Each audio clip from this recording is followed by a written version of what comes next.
अपने ऊपर हार मान जाने का दिल करता है, कई दफा सच कहूं मर जाने का दिल करता है। ठीक है, तो अब हम क्या करेंगे, जो प्रश्न संख्या आपका 3 है हम उसकी बात करेंगे। ठीक है, तो चलिए हम पहले क्वेश्चन पढ़ लेते हैं। तीसरा लिखा है, निम्नलिखित समुच्चयों को रोस्टर रूप में लिखिए। ठीक है, तो इसे किस रूप में लिखना है, रोस्टर रूप में। ठीक है, तो आपको पता है कि रोस्टर जो समुच्चय को लिखने की जो विधि है वो 2 तरीके हैं, है ना। एक आपका जो है पहला तालिका विधि जिसे आप बोलते हैं, या तो रोस्टर रूप, ठीक है, टेबुलर फॉर्म और रोस्टर मेथड। ठीक है, जो दूसरा मेथड है उसे हम कहते हैं सेट बिल्डर फॉर्म, मतलब समुच्चय निर्माण विधि। ठीक है, तो 2 मेथड हमने बताया हुआ है, आपने इस वीडियो के नीचे आपको लिंक मिल जाएगा, आप वहां से देख सकते हैं। ठीक है, हम उम्मीद करते हैं वो वीडियो आप देख चुके होंगे। ठीक है, तो अब हम डायरेक्ट कहाँ आते हैं, क्वेश्चन पर आते हैं। ठीक है, इसमें जो तीसरा क्वेश्चन है, ठीक है, जो तीसरा क्वेश्चन है इसमें हम पहले क्वेश्चन की बात करेंगे, तीसरे में पहला है। ठीक है, तीसरे में जो पहला है इसमें यह है कि ए बराबर, क्या दिया है, ए बराबर, ठीक है, एक्स सच दैट एक्स एक पूर्णांक है, एक्स सच दैट एक्स एक पूर्णांक है। ठीक है, तो ये क्या पूर्णांक है, पूर्णांक है। ठीक है, तो हम पहली बार है तो क्वेश्चन लिख दे रहे हैं। ठीक है, इसके बाद आप खुद समझ लेंगे कि क्वेश्चन क्या दिया गया है। ठीक है, और यहाँ लिखा और, तो और लिखेंगे। ठीक है, और तो -3 less than x less than 7। ठीक है, इसका क्या मतलब है, इसका ये मतलब है कि जो x है वो पूर्णांक है और x का मान -3 से बड़ा है और 7 से छोटा है। ठीक है, तो हम उम्मीद करते हैं आपको पूर्णांक पता होगा। ठीक है, ये बराबर, ठीक है, आप बताइए -3 से बड़े पूर्णांक कौन है, -2, ठीक है, -1, इसके बाद कामा 0, इसके बाद 1, इसके बाद 2, 3, ठीक है, इसके बाद 4, ठीक है, इसके बाद 5 और इसके बाद 6। ये क्या है, आपके पूर्णांक है जो 7 से क्या है, छोटे। ठीक है, 7 से छोटा ही आपको पूर्णांक लेना है, इसका ध्यान दीजिएगा। ठीक है, और -3 से बड़ा। ठीक है, तो हम उम्मीद करते हैं क्वेश्चन आपको समझ में आ गया होगा। ठीक है, चलिए अब हम सेकेंड क्वेश्चन देख लेते हैं आपका। ठीक है, जो सेकेंड क्वेश्चन है, सेकेंड क्वेश्चन में ये बोला है आपका, ठीक है, कि सेकेंड क्वेश्चन ये बोल रहे हैं कि संख्या 6 से कम एक प्राकृतिक संख्या। ठीक है, तो अब देखिए क्वेश्चन आपके किताब में दिया गया है तो आप वहां से देख लेंगे। अब हम डायरेक्ट क्या कर रहे हैं, आंसर लिख रहे हैं। ठीक है, तो 6 से कम प्राकृतिक संख्या कौन कौन सी है, आपको पता है कि प्राकृतिक संख्या कहाँ शुरू होती है, 1 से। यहाँ लिखेंगे 1, 2, 3, ठीक है, 4 और इसके बाद 5। 6 से हमें कम ही लेना है, 6 से कम ही लेना है तो क्या है, प्राकृतिक संख्या है। ठीक है, तो हम उम्मीद करते हैं समझ में आपको आ गया होगा। इसके बाद हम क्या लेते हैं, तीसरा क्वेश्चन। ठीक है, तीसरे क्वेश्चन ने क्या बोला है कि x सच दैट x 2 अंकों की ऐसी प्राकृतिक संख्या है जिसके अंकों का योगफल 8 है। ठीक है, अंकों का योगफल क्या है, 8 है। ठीक है, देखिए यहाँ लिखा है, तो आपको अब 2 अंकों की संख्या लेना है जिसके अंकों का योगफल क्या है, 8 है। ठीक है, तो कौन कौन सी संख्या हुई, ठीक है, पहला 17 है, जोड़ दीजिए 7 1 8। ठीक है, इसके बाद 2 6 26 हुआ, 6 2 8। ठीक है, इसके बाद 3 5 35 हुआ, 5 3 8। इसके बाद 44 हुआ, 4 4 8। ठीक है, इसके बाद आपका क्या हो गया, 5 3 53 हो गया, 5 3 8। ठीक है, इसके बाद क्या हो जाएगा, 6 2 6 2 8। इसके बाद 7 1 7 1 8। ठीक है, इसके बाद कौन सी संख्या है आपका, 8 0 80। ठीक है, तो ये देखिए इसमें जितने भी संख्याएं हैं सभी 2 अंक की हैं और उनके अंकों का जोड़ क्या है, 8 है। ठीक है, तो हम उम्मीद करते हैं ये क्वेश्चन आपको समझ में आ गया होगा। ठीक है, तो यहाँ आप लिख लीजिएगा 17 26 35 44 53 62 71 और 80। ठीक है, चलिए अब हम डी वाला क्वेश्चन की बात कर लेते हैं, जो चौथा है, चौथे का डी। ठीक है, चौथे में क्या बोला है, चौथे में बोला है कि x सच दैट x एक अभाज्य संख्या है। क्या है, एक अभाज्य संख्या है जो 60 की, ठीक है, 60 की क्या दिया है, 60 की भाजक है, 60 की क्या है, भाजक है। ठीक है, तो आपको अब बताइए कि 60 के भाजक का मतलब है कि वे सभी संख्याएं जो 60 को पूरा पूरा विभाजित कर देती है। ठीक है, तो बताना है आपको। देखिए 60 को कौन विभाजित कर पाता होगा, 1। इसके बाद 2 2 3 6, मतलब 2 भी विभाजित कर देता है 60 को। इसके बाद 3 दूना 6, 3 भी। इसके बाद 4 एकम 4, 4 पंजे 20, 4 भी, ठीक है, 5, ठीक है, इसके बाद 6 दहा में 60, 7 कर नहीं पाएगा, 8 भी नहीं, ठीक है, इसके बाद 8 के बाद 9, 10 कर देता होगा, ठीक है, 12 पंजे 60, ठीक है, 12 के बाद 15, 15 चौका 60, ठीक है, इसके बाद कौन है 20 तिया 60, ठीक है, इसके बाद कौन है 30, 30 दूना 60, इसके बाद कौन है 60 एकम 60, ठीक है, ये आपके क्या रहे भाजक, इसके 60 के, ये सभी क्या है 60 के भाजक है। आपको इसमें खोजना है कि कौन अभाज्य संख्या है, ठीक है, तो एक बार आप देख लीजिएगा कौन कौन संख्या ये है भाजक 60 की, 1 है, 2 है, 3, ठीक है, 4, 5, 6, 10, 12, 15, 20, 30, 60, ठीक है, इसमें और ये 60 की क्या है सब भाजक प्राप्ति संख्या है, ठीक है। आपको कौन संख्या लेना अभाज्य, अभाज्य हम उम्मीद करते हैं अभाज्य आपको पता होगा, ऐसी संख्या जो केवल एक से विभाज्य हो और स्वयं से और किसी से नहीं, उससे हम क्या कहते हैं अभाज्य संख्या कहते हैं, ठीक है। तो इसमें कौन सी अभाज्य संख्या है बताइएगा आप, यहाँ डी नहीं लिखेंगे, यहाँ लिखेंगे 60 की भाजक, 60 की भाजक आप लिख लेंगे, ठीक है, यहाँ लिख लेंगे 60 की भाजक, ठीक है, तो ये 60 की भाजक है। इसमें देखिए अभाज्य कौन है, एक अभाज्य नहीं है वो है आपको पता है, ठीक है, इसके बाद कौन है आपका 2, 2 अभाज्य है, ठीक है, इसके बाद 3 अभाज्य है, इसके बाद 5 अभाज्य है, ठीक है, और देखिए 6 अभाज्य है नहीं, 10, 12, 15, 30, 20, 30, 60 ऐसा अभाज्य नहीं है, तो आपका आंसर क्या हो गया 2, 3, 5, ये क्या है अभाज्य संख्या है, ठीक है।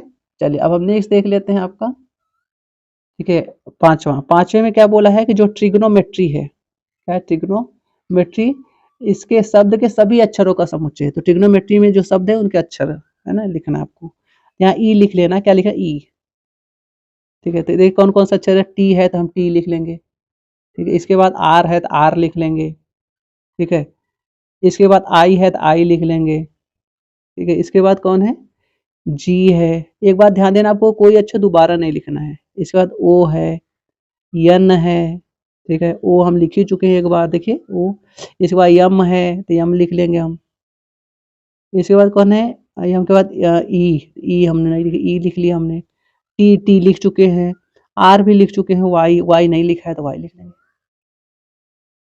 ठीक है, तो ये आपके ट्रिग्नोमेट्री जो शब्द है उसका अक्षरों का क्या है समुच्चय है, ठीक है, तो हम उम्मीद करते हैं यहाँ तक आपको समझ में आ गया होगा, ठीक है। चलिए अब हम लास्ट क्वेश्चन देख लेते हैं, तीसरे का लास्ट, ठीक है, तो तीसरे का चौथा मतलब छठा यफ, यफ क्या बोला है कि इसमें जो बेटर है, बेटर शब्द के सभी अक्षरों का समुच्चय, तो बेटर में कौन है बी, ठीक है, इसके बाद ई, इसके बाद डबल टी है तो एक बार टी लिखेंगे, ठीक है, इसके बाद ई, ई नहीं लिखेंगे क्योंकि ई हम लिख चुके हैं आर, आर, ये जो अक्षर हैं ये सभी जो समुच्चय जो आपका बेटा शब्द है उसके सभी अक्षरों का समुच्चय है, ठीक है, तो एक बार आप देख लीजिएगा, तो हम उम्मीद करते हैं यहाँ तक आपको समझ में आ गया होगा। तो इस तरीके से आपका जो प्रश्न संख्या 3 है वो क्या हो गया समाप्त हो गया। अब हम क्या करेंगे नेक्स्ट क्वेश्चन देखेंगे, ठीक है, चलिए।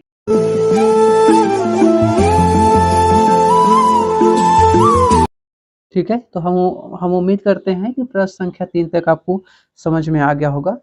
तो अब हम क्या करेंगे प्रश्न संख्या 4, ठीक है, तो प्रश्न संख्या हम 4 की बात करेंगे, तो प्रश्न संख्या 4, ठीक है, तो अब हम प्रश्न संख्या 4 से देखेंगे कि आपका जो क्वेश्चन है वो किस तरीके से आप मतलब कि हल करेंगे, ठीक है। तो पहले प्रश्न संख्या 4 को पढ़कर समझ लेते हैं। इसमें लिखा है कि निम्नलिखित समुच्चयों को समुच्चय निर्माण रूप में लिखिए, ठीक है। आपको पता है कि समुच्चय को हम 2 तरीके से लिख सकते हैं, एक समुच्चय तालिका विधि या रोस्टर फॉर्म है, दूसरा जो है समुच्चय निर्माण विधि जिसे हम सेट बिल्डर फॉर्म कहते हैं, ठीक है। तो ये आपका किस रूप में लिखा गया है, तालिका विधि या तो रोस्टर फॉर्म में लिखा गया है, और हमें किस रूप में लिखना है समुच्चय निर्माण विधि में, ठीक है। तो पहला क्वेश्चन जो पहला है उसे आप ध्यान से ऑब्जर्व करिएगा, ठीक है, तो ऑब्जर्व करेंगे तो क्या है आपका कि 3, 6, 9, 12, ठीक है, क्या लिखा है 3, 6, 9, 12, ठीक है। तो यहाँ जो समुच्चय आपको लिखा गया है 3, 6, 9, 12, तो इसे यदि हम लिखना चाहें, ठीक है, तो किस तरीके से हम देख पा रहे हैं, 3 का क्या मल्टीपल है, 3 का क्या है मल्टीपल है, मतलब 3 में यदि हम 1 से गुणा करें 3 मिला, 3 में 2 से गुणा करेंगे 6 मिलेगा, 3 में 3 से गुणा करेंगे तो 9 मिलेगा, 3 में 4 से गुणा करेंगे तो हमें क्या मिलेगा 12, ठीक है।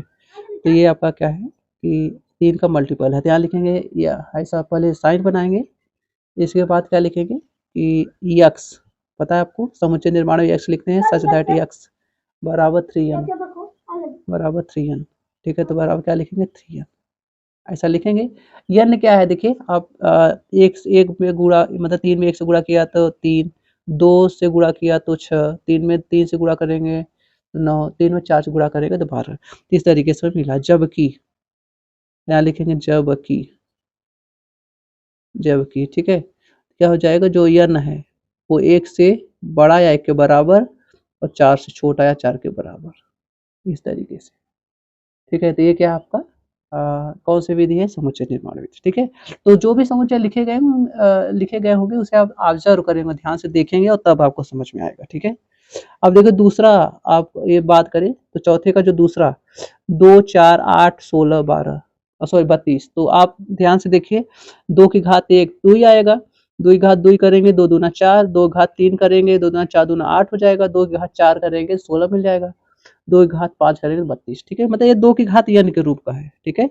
यहाँ क्या लिखेंगे हम, यक्स सच दैट यक्स बराबर 2 की घात n, 2 की घात n, जबकि और कहाँ तक है, देखिए 2 घात 1 किया तो 1, 2 घात 2 किया तो 4, 3 किया तो 8, 4 किया तो 2 घात 4 करेंगे 16, 2 घात 5 करेंगे तो 32।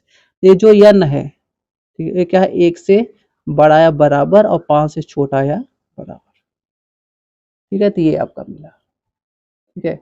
इस तरीके से आप क्या करेंगे, आप लिख सकते हैं, ठीक है। चलिए अब हम तीसरे क्वेश्चन की बात करते हैं। तीसरा क्या दिया है यहाँ, 5, ठीक है, इसके बाद 25, सॉरी 5 25, तो यदि हम ध्यान से देखें, ठीक है, तो तीसरे क्वेश्चन है, हम देख लेते हैं, हमें क्वेश्चन नहीं लिखना है, ठीक है। तो अब यहाँ क्वेश्चन आपके लिखा ही है, मतलब लिखा गया है किताब में, हम डायरेक्ट क्या करेंगे, किसका आंसर लिखेंगे। तो देखिए यहाँ पर भी क्या हुआ है, ये 5 की घात n के रूप का है, 5 की घात 1 करेंगे तो 5 मिलेगा, 5 की घात 2 करेंगे तो 25, 5 की घात 3 करेंगे तो 125, 5 की घात 4 करेंगे तो 625। तो यहाँ पर भी क्या लिखेंगे ऐसे ही, यक्स सच दैट यक्स बराबर 5 की घात n, जबकि, जबकि यहाँ पर भी क्या है, मतलब 1 less than equal n less than equal क्या है 4, आपको देखिए कहाँ तक आया 625, ठीक है, तो यहाँ आप लिख लेंगे ये है, ठीक है। तो ये क्या मिला 600, ये मतलब n का मान 1 से बराबर, 1 से बड़ा या बराबर और 4 से छोटा है 4 के बराबर, ठीक है। तो ये आपका क्या है n का मान, ठीक है। तो इतना रखेंगे तो आपको पूरा 625 से मिल जाएगा, ठीक है। तो उम्मीद करते हैं आपको समझ में आ रहा होगा। चलिए अब हम जो तीसरा क्वेश्चन है, चौथा है, चौथे का चौथा, इसे हम देख लेते हैं। इसमें क्या चौथा 2 4 6 डॉट डॉट, तो ये थोड़ा सा ध्यान देंगे, ये आपका समधर्म पूर्णांक है, ठीक है, क्या सम पूर्णांक है, ठीक है। तो जैसे 2 4 6 पता है आपको, ये 2 से विभाज्य है, मतलब सम पूर्णांक है, सम संख्या है, ठीक है। तो यहाँ इसके लिए क्या लिखेंगे, यक्स सच दैट यक्स, देखिए ये चीजें आपको पता होना चाहिए, ठीक है। ठीक है, तो कि ये कौन सा पूर्णांक सम संख्या है, कौन विषम संख्या है, ठीक है। तो ये सारी चीज़ें आपको पता होना चाहिए, ठीक है। कक्षा 10 तक हम उम्मीद करते हैं आप सब यही पढ़े होंगे, ठीक है। यहाँ आप लिखना चाहते हैं तो क्या लिख सकते हैं, सम संख्या, ठीक है, या तो आप लिखना चाहते हैं सम प्राकृतिक संख्या भी लिख सकते हैं, ठीक है, सम प्राकृतिक संख्या, ठीक है, तो ऐसा सम प्राकृतिक संख्या, ठीक है। तो ये आप मतलब आपने लिखा, ठीक है। चलिए अब नेक्स्ट क्वेश्चन देख लेते हैं, पांचवा।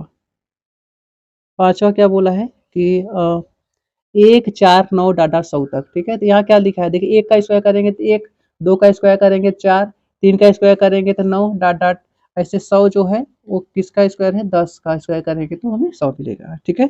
इसका क्या मतलब है, इसका मतलब है यक्स सच दैट यक्स बराबर, ठीक है, इसका है यन का स्क्वायर, यन क्या है आपका 1 से 10 तक है, ध्यान दीजिएगा, जबकि जबकि जो यन है वो 1 से बड़ा या 1 के बराबर और 10 से छोटा या 10 के बराबर, ये सारी चीजें हैं। ठीक है, ये आपका क्या है कि हम क्या बोलते हैं कि ये आपका यन क्या है, आपका प्राकृत संख्या 1 से 10 तक।